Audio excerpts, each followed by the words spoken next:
Have you ever wondered what geologists do for their job? Like maybe you're thinking of majoring in geology because studying Earth sounds super cool. But what kind of careers could that lead to? Well, over the last year, I've been conducting interviews with geoscientists from various sectors of the industry and academia for my Geoscience Careers podcast called Work for Earth. And in this video, I've compiled clips from those interviews, specifically where I asked the question, what does a day in the life of your career look like to a geotechnical engineer, a Yellowstone National Park ranger, a mining geologist, a GIS specialist, economic geologist, submarine volcanologist, petroleum geophysicist, multiple environmental consultants, and an earthquake geologist. It's quite the spread of geoscience careers, and yet it's still just a subset of all the careers out there for geoscientists. So without further ado, let's get into these clips, starting with what does a day in the life of a geotechnical engineer look like? It can be quite varied. So, for example, this morning, I haven't actually brushed my hair since I was out on the coast being wind blasted. So it can be either an entire day out observing, taking measurements, recording, but equally then you can have a whole week just solid reading reports, trying to work out sort of like the answers to the problems that you're maybe asking. I particularly focus on coastal areas. So for me, that might be landslides, so how that sort of weathered stuff is moving around. But previous jobs, I've also worked in it for construction. So, if you're going to put some sort of building foundations in, you need to know how the soil is going to move around it. There's quite a lot of complexities beyond that, but really you're looking at the weathered soily stuff and how it moves. You can't interact with the ground without knowing how it works. Therefore, you need a geologist. It's such a great point that Saskia makes about having to understand the land that we build on. But what about the land we don't build on? What about the land we just want to protect? Next, we have National Park Ranger Cam to talk about a day in his life as a Yellowstone Park Ranger. So one of the really good things, at least about Yellowstone altogether, is that there is really kind of a nice blend of office work, front desk work, and also being out in the field on what we call roving.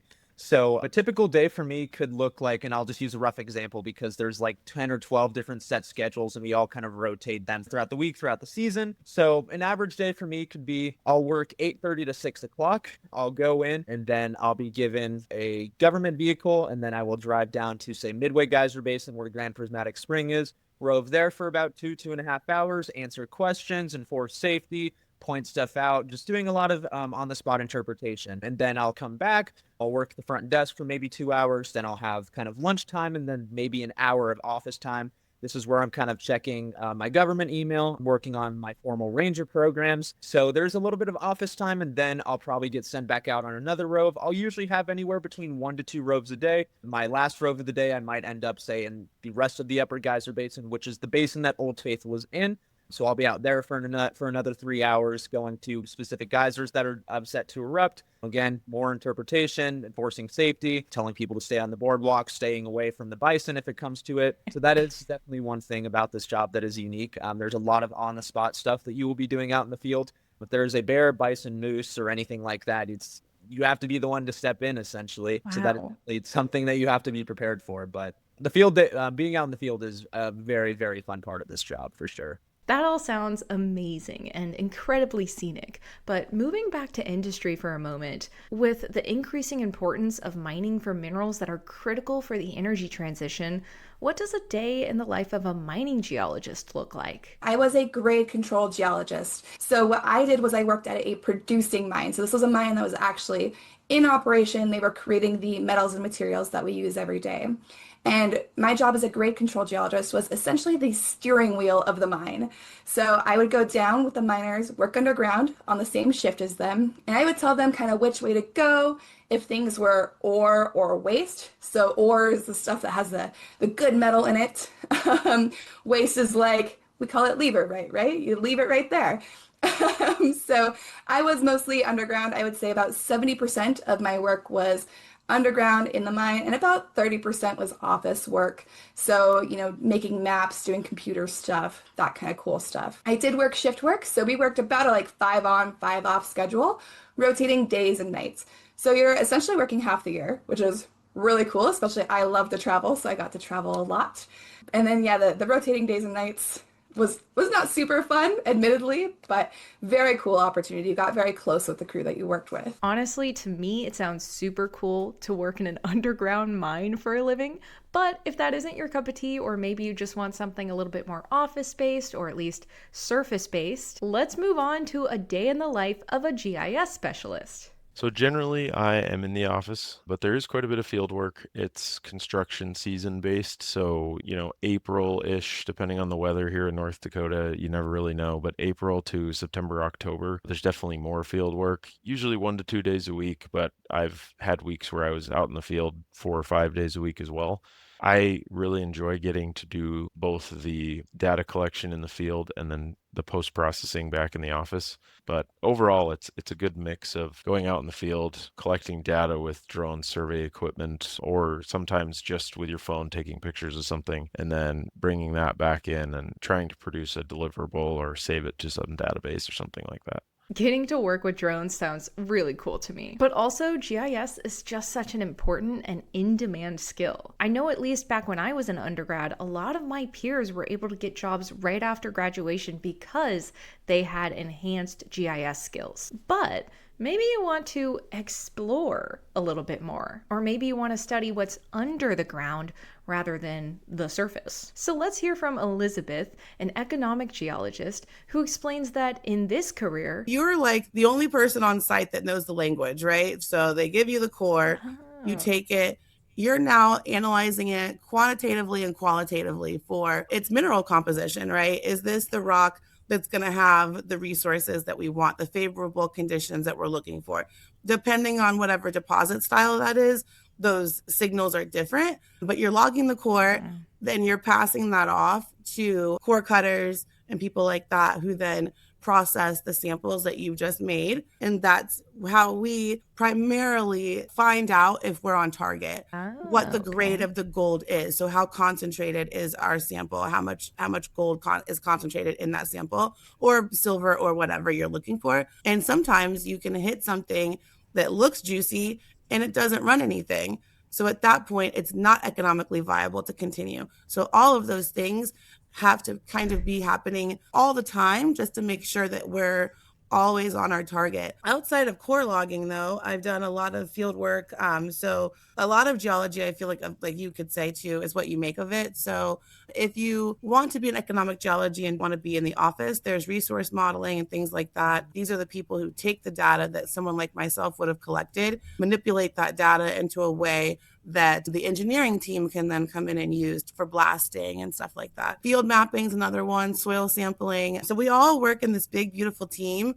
So again, economic geologist, in my opinion anyway, is not just like one task. Actually, last winter, I had my first opportunity to be a project manager of an exploration project. Oh, cool. So based on the skill set that I've gained so far, I wasn't actually doing any geology. I was kind of overseeing the daily operations of the whole project. So working in relationships with the drill foreman or, the cooks and things like that, but just like orchestrating who's coming into camp, who's leaving, drill crew change, and going into the core shack, but being able to liaison with the geologist and say, hey, how much footage did you log today? Are there any issues? What are you seeing in the core? Do you need help, moving core boxes, like whatever. So you can have a managerial role as well under that economic geologist umbrella, I think. So there is room for upward mobility. And again, whatever that looks like for you. Almost every geoscientist I've spoken to for this series has echoed that same point she was making about being able to kind of tailor your career to the kind of work you like. So next, let's move on to one of the careers where that flexibility is possibly the most prominent, and that is research. Let's hear about life as a submarine volcanologist. The fact is that most of the world's volcanoes are underwater. About 80% of the volcanic output of the Earth happens in the oceans. Many of the same questions that a volcanologist on land would be interested in apply to the ocean, but a bunch of other interesting questions kind of only occur in the ocean. And if you are interested in kind of global scale processes, the oceans are really where it's at for volcanoes. So I typically do about 1 month a year out in the field, and sometimes it's a little more, sometimes it's a little less. The reason it's a month is that's a typical length for a research expedition, and those are kind of my favorite months of the year because in part because the rest of the time is very scattered, lots of responsibilities, and when you're at sea or in the field, you're focused on one thing, and that's a real treat in today's world.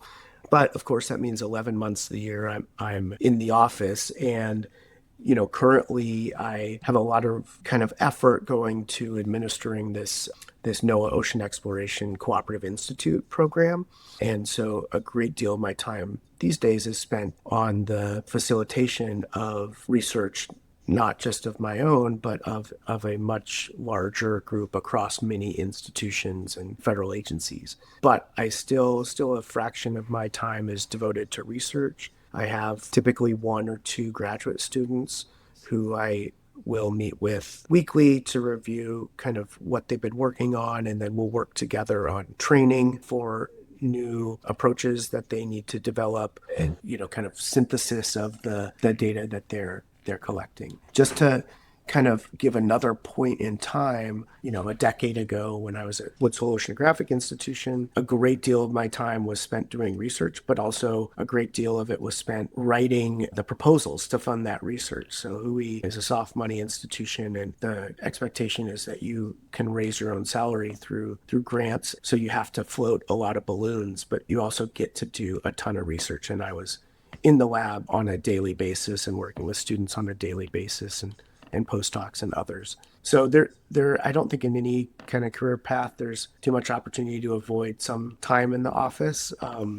But I think for everyone in this field, the time in the lab and in the field is still their favorite, no matter what else is happening. I'm not at all surprised he enjoyed the field component of submarine volcanology. I mean, how cool would it be to go on these ocean expeditions where you might be getting to see something that nobody on Earth has ever seen before? But anyway, let's move on now to a more well-known but still important job within geology, and that is petroleum geology or geophysics. What is it like to work as a geologist in the oil industry? Yeah, so I'm like 95% office-based, honestly. I actually work like 7 to 4, and then I have half days on Friday. I start with operations for the day.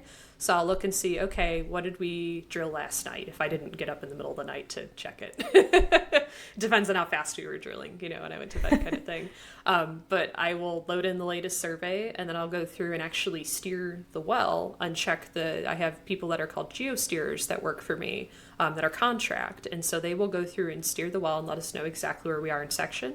And so I check that first thing in the morning to make sure that I'm happy with their interpretation and that it matches what I think is happening as well. And then I move on usually later in the day into what we call a lot of the times development geology. And so that's working with my team of geologists, and I have a team of engineers, usually like a reservoir engineer, a drilling guy, and then we have what they call asset engineers that oversee our completions and recompletions or workovers that we do on all of our different wells. So I interface with a lot of engineers, and I've been learning a lot about what they do, which is great. Okay. We get along really well. Spend a lot of time looking at what we call well logs, so that way I can map the structure or faults or whatever over the whole area. And then I have seismic data to assist me as well. I'm the only one at the company that uses seismic data, so it's been like a new thing for our company for me to go through and kind of explain what it is I'm looking at and how we can use it to plan better wells. In our full conversation, Julie and I talk a lot more about the continued importance of fossil fuels, even as we move toward the energy transition and more sustainable practices. So I won't get into that here, but in order to build this sustainable future, we especially need environmental consultants within all sorts of industries, but especially extractive industries like oil and mining, to make sure we preserve and protect these environments. So let's hear from Grace about her life as a brand new environmental consultant. So it is mostly, I'd say 60% office work, 40% field work in the field season starting from March to September. We actually just got done on a 2-week stint in the field, and a lot of the sampling is the same, but the places are very different. We have a super fun site here in Missoula that we're cleaning up. It's a very big old paper mill. So there's plenty of little sites next to the buildings, next to the berm that keeps from flooding. And then, we're out in the field in Idaho and we're on a huge mine site. So vastly different, but mostly sampling for groundwater and surface water. Now that's Grace's experience as a new environmental consultant. But what's the job look like when you've been at it for over a decade? My field days are behind me, so there's not a lot of that, or there's none of that at all. So I'm just on the computer every day. So in a nutshell, I take problems and I break them down into solvable pieces. So I look at, what are the projects, whether it's like a baseline, a remediation, or, any sort of assessments. And I think about kind of, are they looking at climate change? Are they what are they trying to figure out, right? That's the main thing. They need to know how to assess certain things for operational purposes, for regulatory purpose, for whatever context that they have to do these assessments for. And then I think about, what data needs to be fed into this, who I need to work with, what is the timeline for this? Is there a very distinct desktop component, a field component? And I take those and I break them down into pieces and kind of go through the whole process of designing. If there's some sort of field program, I go through the process of designing what the field program looks like in order to collect the data that I need. And I go through, if it's an analysis, I think about what that flow chart looks like. And then I provide technical guidance, and then, I form a team. So then I have very specific people, I have a field team, I have a team, people who are very good at modeling, something I'm very bad at. So I would get them to help, and, I just pull different things, pull different resources to create this team in order to solve the problem. So there's a lot about risk assessment and risk adverse. Are certain operations violating environmental regulations or flaws of and how do we rectify that, right? It's if they're not operating properly, it's why are they not operating? What is the missing piece that's helping them turn the wheels, right? Surprisingly involves a lot of spreadsheets. So if you don't like spreadsheets, that's a problem.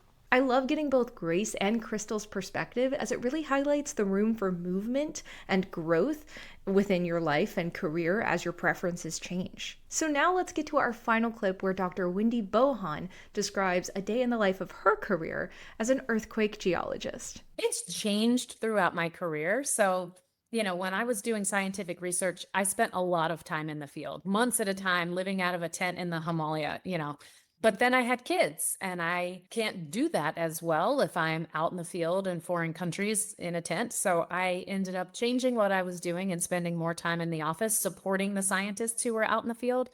But there's also a lot of things that happen in the lab. So I used to do all kinds of lab work. At this point in my career, I'm doing a lot more in the office. So I help to manage other scientists that are doing scientific investigations on faults across California.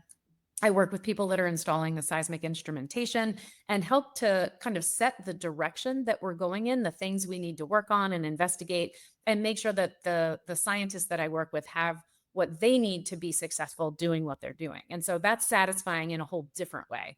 There's all sorts of ways to be a geoscientist or scientist in general, and it can look different for different people. I wanted to close out this video with Wendy because I think she does a great job summing up what pretty much everybody has said, that being a geoscientist is often kind of what you make of it. And that's part of the beauty of it, besides the fact that studying Earth is just the coolest thing on Earth. So let me know in the comments below which of these careers sounds most interesting to you. And if there's a career we didn't cover in this video, please let me know in the comments, and I'll hopefully be able to have someone on to talk about it in a future interview in this series. Thanks for watching, and if you're interested, be sure to check out the full conversations with each of these geoscientists in the Work for Earth series linked below.